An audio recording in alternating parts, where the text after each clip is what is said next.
Okay, so we're back on my PC here, my work machine here at the studio, and I'm going to go ahead and show you guys some of the reference materials I have on this computer. I'm going to open up AC/DC. Here it is. So this is a great software for sorting reference images. I'm still using a very old version. You can see this is AC/DC version 3.1. You can still buy this. I think it's called AC/DC Classic. But if you're running something like Windows 7, which I'm doing at home, I don't think it'll work. So I'm actually using the latest version, whatever that may be. But in any case, I think AC/DC is one of my favorite softwares in terms of going through and managing all your images because it's nice and quick, and it's also made specifically for managed images versus some other software I've tried. They try to fit so many different things in it that the software becomes slow because the only use I have for AC/DC is to view files. I don't need it to do anything else, right? So anyways, you can see here, this is my portable drive here. This is not my hard drive. This is the one I carry around when I teach my students, so I can move my hard drive from one machine to another. On my home, I have probably a 2 terabyte hard drive that has all my references, so it's got everything. But this is a kind of sneak peek of just some of the references I have. At least the ones I use most often. So you can see I have a folder called References, and if you go in here, we just have just hundreds, if not thousands, of images of random topics. The way I organize stuff is just common sense stuff, so this is called my abandoned reference, and I have abandoned 2. It's not something specifically organized to like some anal level of, like some doctor's office or something. Everything has to be perfect, but just long enough, good enough for you to find your own images, right? This is my rusted. You can see all these are rusted materials, right? And a lot of these images, they're gathered from just from the internet, as well as when you work on a project, sometimes the clients will provide a lot as reference. And so over time, over the last, let's say about 12, 13 years of working, you collect hundreds, thousands of images just from various sources. So let's see, let's show you a few more, right? Like animals, these are my animal references. So category under animals, I have like, dragons, which is actually just the reptiles, fish, insects. Again, this is not a complete collection. This is the stuff whenever I need to teach a certain class and I need a certain reference material, I'll grab it from my home master collection, I guess you could call it. Mammals, all sorts of stuff. There's like specific stuff like pigs. Here's some boars. I have these because these are project-specific things. When I was working on Duke Nukem Forever, which, by the way, is coming out in May, this is the reference I used to design the pig police that's in that video game, right? So that's very specific to the project.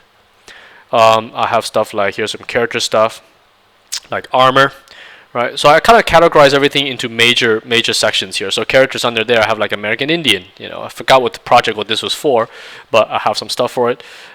Here's some World War I reference material. So you can see bunker stuff. So some of these images are actually pretty hard to find. Sometimes you get pretty lucky. I think I have, for example, I think under here I have something called American History. If I have it, I'll find it for you guys in a second. I have some pretty weird stuff, like male faces, military outfits. Let's see, muscles, right? Just whatever topic you need. Skulls, soldiers. Yeah, let's keep looking here. Some city reference. City ref are basically all the stuff that has to do with major metropolitan cities.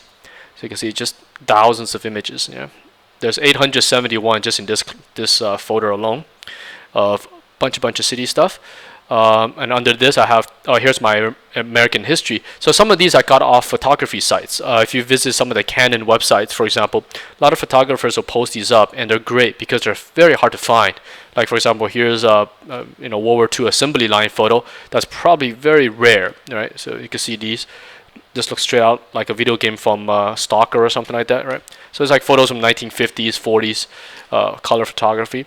Here's ancient buildings, so these are like castles and temples and those kind of things, not modern. Right. So again, reference is about understanding, right? We'd take a look at some of these and try to figure out, okay, what are these for? How do they make a building? What is the architecture made out of? Exactly like the stuff we get from books. But keep in mind, the major difference is that a lot of the images you find online are source materials, so therefore they will not appear in a book, right? These are things that they're selling to Time Magazine or Newsweek. They're kind of like stock photography. They're still very professional, but you're not going to get the very specific things sometimes that you will find in the books I showed you guys earlier.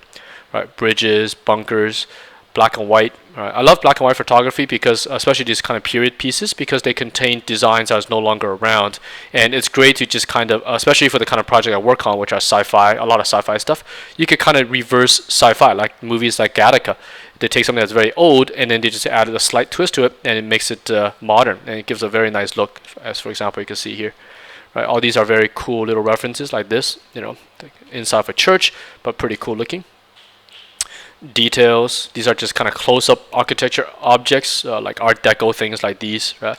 So it's organized in a way, and I know my reference material really well. I know where things are, so it's pretty easy to find. Right, here's Hong Kong. Now these are all stuff I found just off internet. Let me see if I've got some other stuff here. Industrial stuff I use quite a bit, right? Like power plants and coal mines and these kind of things. Right, ship docks, like these are ship docks here. Right. All this is for inspiration, to learn. One thing is to learn, the other is to get nice shapes from. Right. The cool thing about AC/DC is, let me show you. Let's load up an interesting image. For example, this image here. Right, it's the building of a dock. In AC/DC, you could quickly rotate these things around. For example, I can make it and do that. So by doing this, you dramatically change the orientation, and therefore it makes your brain see something else. See, by doing this, or let's flip it upside down, now I'm seeing a completely different world, and that's great for designers, because the ability to see extraordinary things in these kind of common things is one of the the traits of a good designer. Right, let me show you another example. For example, let's look at trying to look at something abstract like this, right? A bunch of logs floating in the river. Let's just mirror this to be upside down. And by doing this, now let's imagine that this is snow and this is some kind of weird rooftop. You dramatically change what the content of this image is, right? So AC/DC again is very, very good for that type of thing, right? Just quick image transitions. Here's a bunch of nuclear power plants, right? So I'll just go through a few more so you guys can see the kind of categories I have. I have interiors. These are all just kind of inside the houses, right? I have like tunnels and Japan Underground. These are scanned actually from a book called Japan Underground, so they're pretty cool images. Right. Sometimes you get onto a project where there's interns involved, and what you could do is you can make the interns scan books. So all the books I showed you earlier, like if they have nothing to do, I could just scan the books. That way I have a digital copy of them on my computer, so it sometimes saves time to grab them. Here's a bunch of landscapes. On the landscapes, I have a bunch of stuff like caves, clouds, desert, islands. Right, just keeps going. Volcano, yeah. Let's go to military. I have a ton of military, since the majority of the video games out there that I work on are military based. So therefore, I have to really understand what exists today and understand the kind of functionality behind them. So you can see that I have military like 2, which has even more files, a lot of tanks, yeah, all these things. Helicopters, military props such as guns, grenades, detail. These things like this is very important for me, because it shows how things function, how things work. Like even how, let's find something that's very, very specific, like a helmet, for example. These are kind of details I'm looking for. What kind of buckles are they using to secure this helmet, right? These kind of infrared cameras here. Right? Great stuff for us as designers. So even this is like the carts they carry injured soldiers on, yeah, the stretchers. Some more props, more detailed stuff. I love things like this, just parts of things to see, explains how they work. These are tank threads, you can see. Right? So references is all about, it's both. One is the image, the other is understanding. So miscellaneous refs, these are kind of just random stuff like World War II posters, which are pretty cool. Patterns, props, just random stuff in here. Like there's more armor. I should probably organize this a little better. Put that under characters, but like garden, it's just very sporadic, because some of these again are from projects. So you work on a project, you just happen to collect them. Okay. Texture refs, this is a little bit different. Texture ref are stuff I use for textures, very simple. These are just flat, like what 3D artists will have. They're very easy to map onto stuff, and these are very good for digital painting. As you guys seen the previous tutorials before, these are all being used for that. So under this, I have like motorcycles, and all these are just parts. They're very good for overlaying. See, like these are just nice images of parts. Okay. Let's see, E3 tanks. Some of these I taken myself, like this. These are my own photos, right? Mixed in these are sometimes a lot of my own stuff. See here, these are also my own photos. Like this is Chinatown in LA. Right? I thought the lighting is really, really good, so I just took some snapshot of that. Right. So here's some photos of this is I think in Paris, I believe, right? So these are all my own photos. I'll show you another category where I have tons more of those. But let me go through these real quick. Vehicles, again, like the military stuff, this is something I do a lot of. So therefore, I have a ton of references on vehicles. That you can see catapults are in here. This is for when I was looking on some Lord of the Rings projects, and so you have to deal with that catapult. B-58 Hustler for a DVD I was doing for Nolan. Here's some buggy stuff, classic cars, which are great. Trains, so it just keeps going. Cold War stuff, Russian things, farm equipment. What's Greek? Oh, some Helios flight stuff. NASA, which is awesome. Go to space.com because they have all the images for free. You could download, and they're huge, like tremendous high resolution images that you could get. Right, old ships, PPY Cat is an airplane, right? And a ton of airplanes. I have a lot of airplanes. You guys could probably guess by now that I like airplanes. So therefore, in my reference material, I have thousands of these images. As you can see, stealth fighters and P-47s. It just keeps going. F-18s, so it keeps going. All these, right? So because like last week I mentioned about the cars, airplanes and cars both possess a lot of technology, right? And I think planes definitely has more. These are things that's defying gravity. So in order to do that, you're basically embodying everything mankind sort of knows about technology, and they exist in these kind of machines. And they also, you can see throughout time, for example, World War II airplane, right? This front gunning section, this is some awesome stuff. And compared to something that's more modern, like this B-1 here, it tells you a lot about how technology moves with mankind, right? And stuff like this, very modern planes. So it's just like sports cars. You learn a lot about technology by looking through designs like this, right? Details of wheel welds, right? So I have like so many planes. I have like a bunch of folders for them. So here's just keeps going. Look at this stuff. Exposed engines. Yeah. So this is gold mine for us in the design industry. It's just so much content. But this is a good time to also mention, sometimes we get students, of course, we tell all our students here to get reference, but they spend way too much time looking at reference and not doing the work. So be aware, at the end of the day, the process is not what the client cares for, it's the end result. So sometimes we assign students some kind of project, and they'll spend, say, 4 hours researching and spend an hour drawing. That's not good, because if your drawing doesn't look good, who cares what reference you had, right? So I usually spend time looking at reference when I'm not on a project, like during some downtime, right? Like for example, the intern scanning books. Therefore, you're not eating into your project time. You're not eating into the production time. This is all just done collecting when you have time sitting around, right? Some more ships, U.S. Air Force. So these are again rare photos here. These are, I think, some photos of airplanes sitting in a dock in Korea or something like that, all black and white. I forgot. I have no idea where I got some of these from. They're just some of these you just get lucky, happen to be on a forum somewhere, and they have these photos available. Right? Like these are also very rare. Somebody in an airplane forum posted a bunch of these kind of propaganda photos for companies. When they sell like a Spitfire here, they take a lot of press photos to show the Air Force, what it looks like, what the test flights looks like. So you're getting these kind of really cool little images, formation flights and such. So I'll show you some of the photos I've taken myself. So let's go to, so these are my kind of stock photos that you find from the internet. Yeah. What photo do I have that under? I keep those under school because I use them for teaching. But for example, let's see. So everything here, these are photos I've taken myself, which is various random stuff. Like these are some more airplanes that I took in China. This is an airfield out about 2 hours away from Beijing. The cool thing about these countries is that there's nobody around. You can see in these photos, there's nobody around. And even if there is, you just ask the dude, hey, can I climb inside? They're like, yeah, whatever. And also you can climb inside.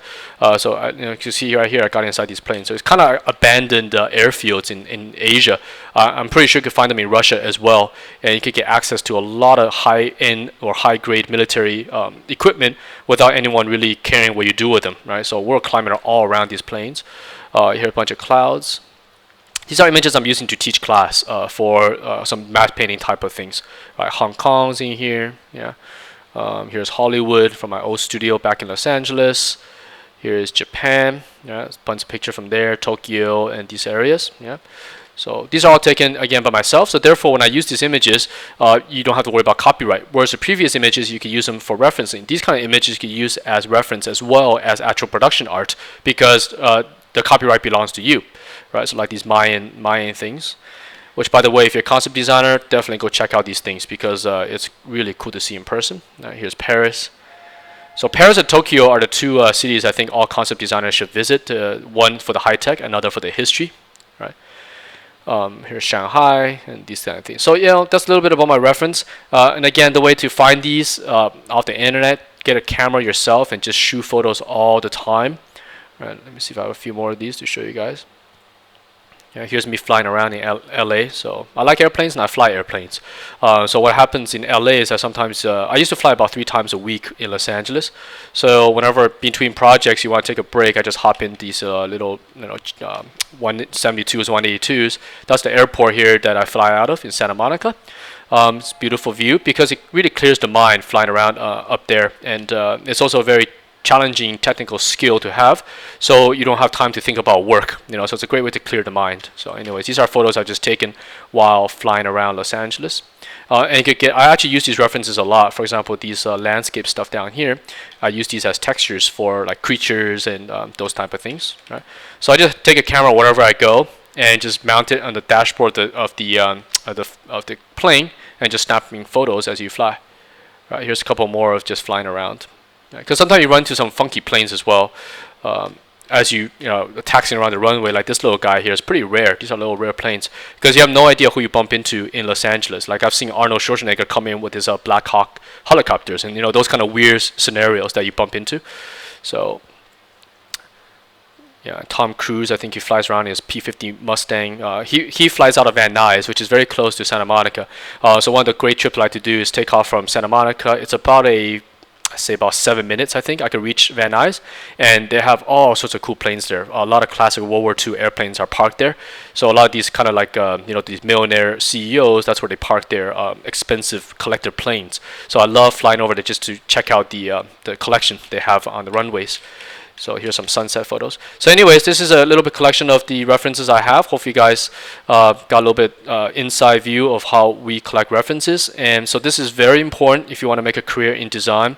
And remember, it's all about the understanding. The understanding of how something works is very critical in our line of work. So anyways, hope you guys enjoyed this. And any questions, put it on the YouTube channel. And don't forget, if you want to follow these images and whatever I post for demos, check out my Twitter page. I always put the high resolution JPEGs or JPEG files there. So okay, until then, I'll see you guys next week. All right, bye bye.